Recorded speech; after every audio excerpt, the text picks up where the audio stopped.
বাঙালি খানায় সবাইকে স্বাগত জানাই। আজকে আমি রান্না করব বিহারের স্টাইলে খাসির মাংস কষা। আপনারা তো অনেকভাবে মাংস রান্না করে খেয়েছেন, তবে আমার মতন করে সহজ পদ্ধতিতে আপনিও শিখে নিতে পারবেন ছোট ছোট টিপস সহ। পুজোর যে কোনো একদিন আপনারা এটা রান্না করতেই পারেন, তবে নবমী স্পেশাল এই মটনটা রাখতেই পারেন, এতটাই সুস্বাদু খেতে। তবে আমার বাড়িতে কিভাবে বিহারের স্টাইলে মটন কষা রান্না করা হলো, চলুন সেটা একবার দেখে নেওয়া যাক ভিডিওর মাধ্যমে।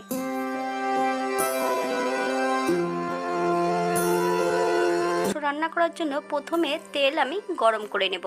এখানে 100 গ্রাম সর্ষের তেল রাখা আছে। তেলটা বেশ ভালো করে গরম করে নিতে হবে, অথবা তেল থেকে যতক্ষণ ধোঁয়া উঠছে না ততক্ষণ বেশ ভালো করে, তবে তেলটা গরম করে হালকা ঠান্ডা করে নিতে হবে।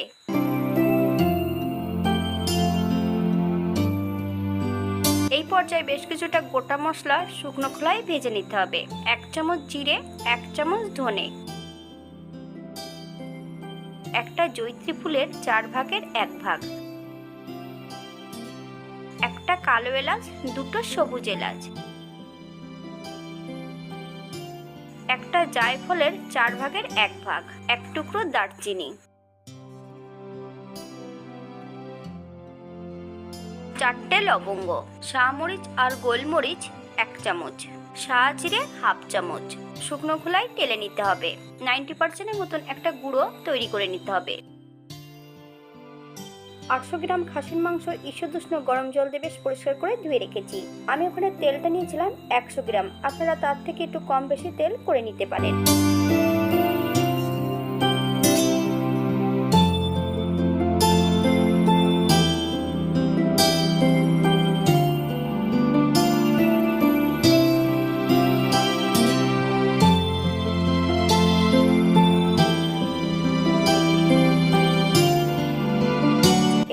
মিডিয়াম সাইজের 4টে পেঁয়াজ বেশ সরু করে কেটে নিয়েছি।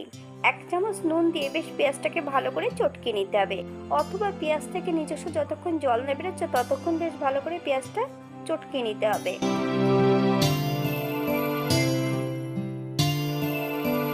এই পর্যায়ে আমি রসুন আর পেঁয়াজ একটা প্রেসার কুকারের মধ্যে অ্যাড করে দেবো।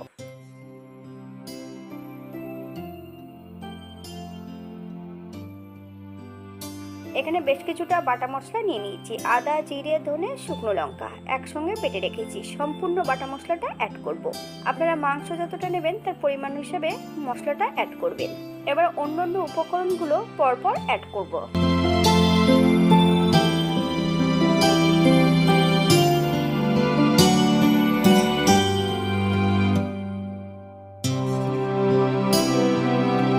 হাফ চামচ হলুদ গুঁড়ো, ভাজা গুঁড়োর মশলা সম্পূর্ণটা অ্যাড করব। সর্ষের তেল যেটা আমি গরম করে রেখেছি আছে সেই তেলটা অ্যাড করতে হবে, তবে গরম করার পর একটু ঠান্ডা করে নিয়ে অ্যাড করতে হবে।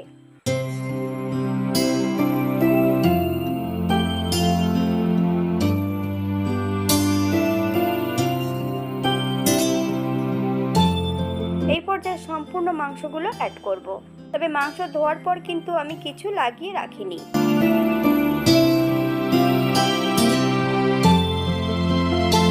অ্যাড করব দুটো আলু, আপনারা যদি পছন্দ করেন তাহলে পরিমাণে বাড়িয়ে দিতে পারেন।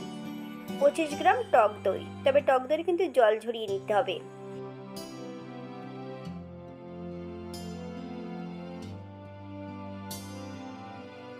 তেজপাতা, শুকনো লঙ্কা, দারচিনি, এলাচ, লং এগুলো আমি গোটা অ্যাড করছি। স্বাদ মতন একটু চিনি, একটা গোটা রসুন, কয়েকটা গোটা কাঁচা লঙ্কা, আপনারা যদি পছন্দ করেন তাহলে পরিমাণে বাড়িয়ে দিতে পারেন। মাংসটা বেশ ভালো করে মাখিয়ে নিয়ে প্রেসার কুকারের সিটিটা খুলে নিয়ে বসিয়ে দিতে হবে। আমি গ্যাসের একদম ছোট বার্নারটিতে রান্না করছি। 30 মিনিটের মতন রান্না করব। গ্যাসের ফ্লেমটা থাকবে একদম লোতে।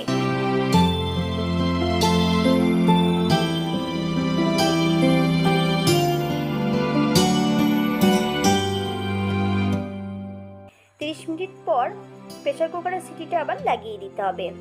25 মিনিটের জন্য স্ট্যান্ডিং টাইম দেব, অথবা যতক্ষণ সিটি সরবে না প্রেসার কুকারে ততক্ষণ কিন্তু খোলা যাবে না।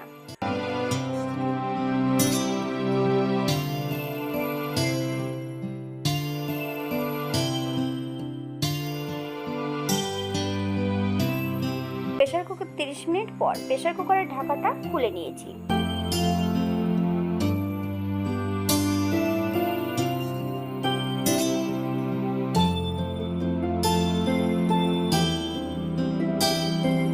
প্রেসার কুকারের নিচটাতে কিন্তু একটু লেগে নেই।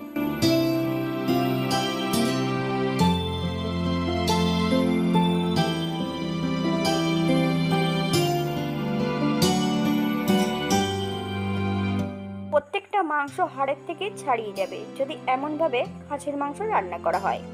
এটা দেখতে যেমন ভালো সুন্দর হচ্ছে, এটা খেতে কিন্তু অসম্ভব ভালো। আপনারা বাড়িতে একবার একইভাবে বানিয়ে নেবেন।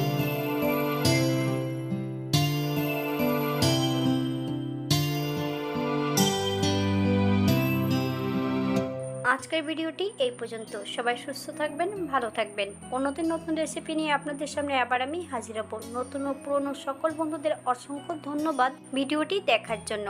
হাতে যদি সময় থাকে তাহলে একটা লাইক, কমেন্ট, শেয়ার করবেন।